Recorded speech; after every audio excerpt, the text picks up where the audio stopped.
Thanks for coming out, guys. Appreciate you covering the game. Really a lot of exciting things going around. Max Melton, obviously, last night. That was awesome. Well-deserved. Really thrilled for him. He's going to do a great job. Look forward to I think we're going to have some guys that get picked up as free agents and watch them go battle through it and succeed. And look forward to next year this time. I think we'll have a bunch of guys that'll go in the draft, so that'll be good stuff. Really appreciate our fans coming out today. It was good turnout. They seemed to enjoy all the stuff down in the end zone, so that was good stuff. A shout out to PJ and his crew for putting that together. A little boardwalk inside the stadium. That was awesome. And most importantly, we got out of the spring game totally healthy, which is the most important thing. So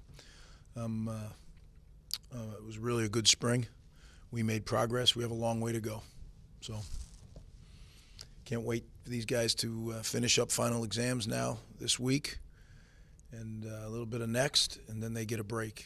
This is kind of the biggest break they get during the year, and they need it. They've worked really hard because then when we come back for the summer program, it's full steam ahead. So with that, I'll open it up for questions. Greg, just your initial thoughts on what you saw out of the quarterbacks? I thought all four of them did some good things, right? A couple close calls there that could have gone the other way. A couple deep shots that we hit. The spring game is not always a great indicator of all that's transpired. You know, we have 14 practices where it is really ultra competitive. And then the spring game is kind of, I'd say, more for the fans, for the young players to get used to playing in the stadium with some fans, you know, that have some guys today, that was by far the biggest crowd they've ever played in front of, right? So great to do that when it doesn't count. There's no preseason games in college football. So when we kick it off against Howard, it counts. So this was a good opportunity for a lot of guys to get quality repetitions in front of a crowd, you know, in the stadium. Coach, Nassim Brantley, 4 catches for 73 yards and a touchdown today. What should fans expect from him this fall?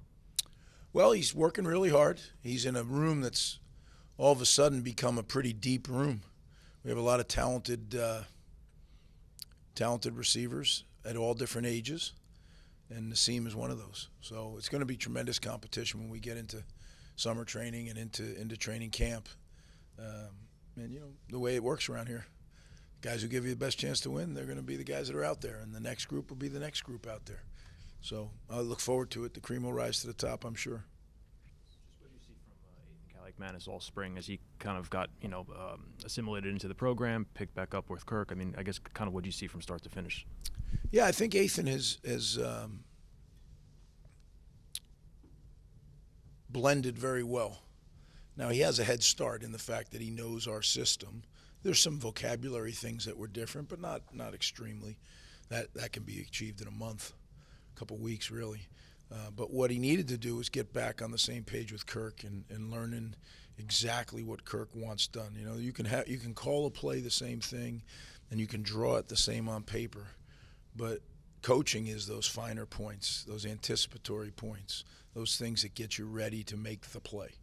And I think Kirk is the best I've been around at teaching that. So to have Ethan back in the room with the other quarterbacks was great, and he's made progress this spring.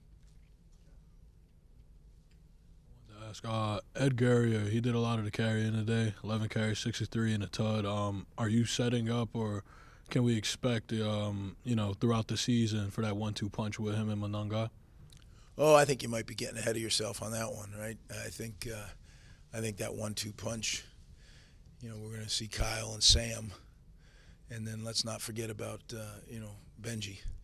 Those three guys have put some mileage in here and have done some real good things. Unfortunately, they were bumped a little bit this spring at different times, and then they wouldn't have played today anyway. But it was great to see those young backs run, like you said.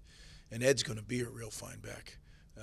But these are young kids. They're learning their way. Coach, everything happens up front, as you know.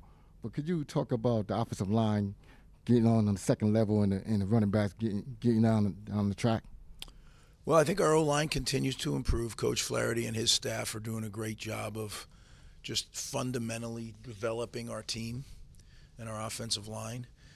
I think the defensive line has stepped up, and that competition between the D-line and the O-line has been intense this whole spring. And, you know, the old saying, iron sharpens iron, well, that's occurred this spring.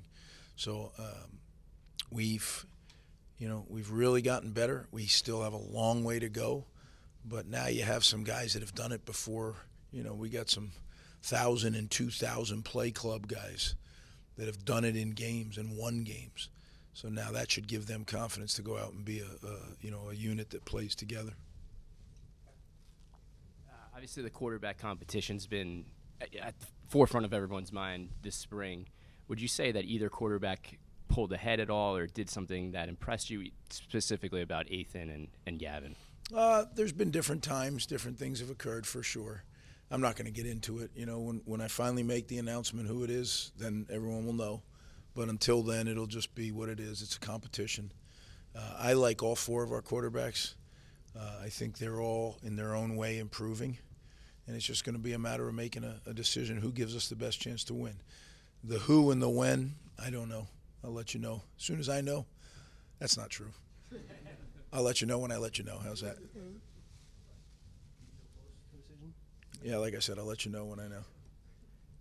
The transfer portal is still open for the next 3 days. I'm not sure how much between spring camp that's been on the front of your mind, but do you anticipate any movement either way, out or in these next 3 days as it closes? Make no doubt about it. It's always on the front of my mind, both looking for players to bring in here and making sure that we retain our current roster, because I really like the players that we have, and we spent a ton of time, money, effort in developing them.